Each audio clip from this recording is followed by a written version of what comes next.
forget to like and subscribe. And hit the notification bell. So we can go to college and get more knowledge. Look, I really, I don't know how to think about these things in the short-term prediction. If you look at previous patterns, people have talked about Uptober. Certainly, November has generally been a good month, but, going into the Bitcoin halving, people talk about certainly an ETF getting approved could create a lot of capital flowing into the market. I don't know how to balance those things against other macro factors. I go back to kind of first principles around big picture. What do we need for this industry to thrive? We need regulatory clarity. We need lots of utility. We need to be solving problems at scale, not experiments, not possibilities. But look, I look at the excitement. Have you heard some of that on this stage in the past 2 days around tokenization? I look at, I just think if you zoom out and look at what do the next 5 or 10 years look like for this industry, I'm extremely optimistic. And I think people will be surprised. There's a Silicon Valley expression that people often overestimate what's going to happen in 5 years, but underestimate what happens in 10. There are, kind of macro exponential forces that I think really will continue to catapult this industry. The U.S. used to be looked at as a leader from securities regulation and protecting consumers. I think it's become a political liability. The way the SEC has approached this in the United States, we are looked at here in the U.S. relative to other countries as stuck. We are not leading, and even worse, it's just kind of looked at. The other countries are absolutely leading. The UK. I mean, I happen to be going to the UAE later today, but I could name 5 or 6 countries: Japan, even Australia, Switzerland, Singapore. I mean, these are all countries that are leading, and by virtue of that, you're seeing capital investment. You're seeing entrepreneurs set up shop in those countries because the rules are clear. I want to come back to that rest of the world versus the U.S. point, but just to clarify something quickly, because you just said you'll take it to the Supreme Court if you have to. You will ride this out, fight it in the court until it is done if the SEC appeals. There's no chance that you would end up settling in some way. Well, that's a slightly different question. I mean, look, we've talked a little bit about this publicly now. I was offered the ability to settle prior to they didn't just sue Ripple, they sued me. Yes. And they sued dropped Larson. that now, right? That has all been all dropped with prejudice. And so, look, that feels really good. Asterisk. It feels like, how did we end up here? Like, what you sued me as if it was clear I had to knowingly know that XRP was a security and act recklessly to not know. Again, people here in the law know more about this than I do, but like, there was no chance they were going to win that. And they're pushing it the way they did. It just feels like the SEC should be part of the solution. Other countries, it's no problem. And you joke, I mean, I think you were joking to my meeting with the SEC today.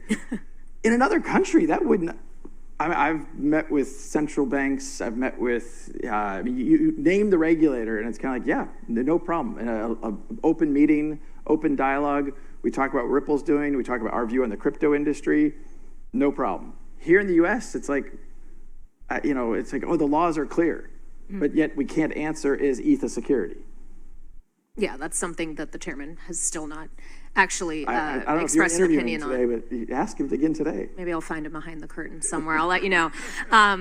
Okay, so let's go back to the U.S., the rest of the world topic, as you were just discussing it there. Where do you think the best example is being set? What should the U.S. be trying to replicate? Or does the U.S. just need to be doing something different, but taking that regulatory approach differently?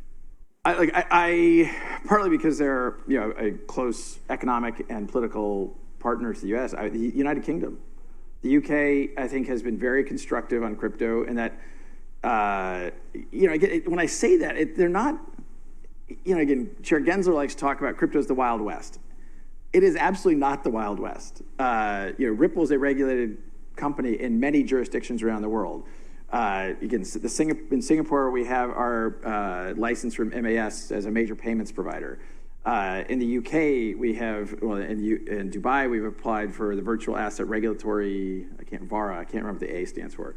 But, it's not the Wild West, and I think it's a narrative to promote, I guess, a political agenda as opposed to sound policy. And, I think there's still time for the U.S. to remain a key leader in this space, and some of the most important crypto companies in the world are based here in the United States. But if Brian Armstrong were up here today, I think he would say as well, does he wish he had gone public in a different jurisdiction in the United States? And the SEC approved his S1, but then sued him for doing things they knew he was doing. How does that make sense? Okay, so you just said you think there is still time for the U.S. to be a leader. How much time is still time? Yeah. Like, where in the hourglass are we? Well, I mean, look, I want to be realistic about this. The United States is, 23% of global GDP. Like if the U.S. gets its act together years from now, it's such an important economic actor that it feels like that option always exists because of where the U.S. stands in a global GDP point of view. And it is really the finance capital of the world. But there are other finance capitals of the world. And certainly Dubai is trying to emerge even more so. Singapore for sure, London for sure. And not surprisingly, I've said publicly, 80% of Ripple's hiring this year will be outside the United States. And it's partly because, why would I want to hire more and more people in the United States when the U.S. is making it hostile for me to operate here? And even with the SEC case, I mean, we have U.S. banks as customers. And, I've talked to them post the SEC case. And I'd say, okay, so great. Now we have a product called on-demand liquidity, which uses XRP. And so I'll go to those banks and say, should we engage on that topic? And they're like, look, even though you won the case, the United States government is still hostile towards crypto. The OCC is hostile towards crypto. And until that changes, the banks of the United States are not going to engage meaningfully. So I don't think the window has passed for the U.S. to be a leader, but I think every day that goes by, these other markets, they want the entrepreneurs there. They want growth. And, again, I'm mentioning Singapore, London, and Dubai as three key examples, but I mean, the Ripple's London office is our second largest office.